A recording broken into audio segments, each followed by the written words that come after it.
little bit about, the importance of manufacturing in a NASCAR team. Very few sports you actually build the tools, whether that's the bat or the football or the basketball, to go compete with. But we're also building the equipment that we take to the racetrack. We identified areas that we felt would be differentiators from a technological standpoint, and then we went out to find the industry leaders in those areas.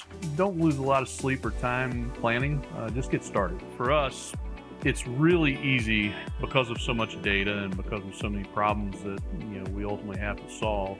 It's super easy to get caught up in absolutely every bit of new technology that comes along the way. As we think about Syspro and where does ERP fit into this, we can connect in some of our homegrown systems, some of our other tech partner systems, where the right information gets in the right hands at the right time to improve our decision-making capabilities across the organization.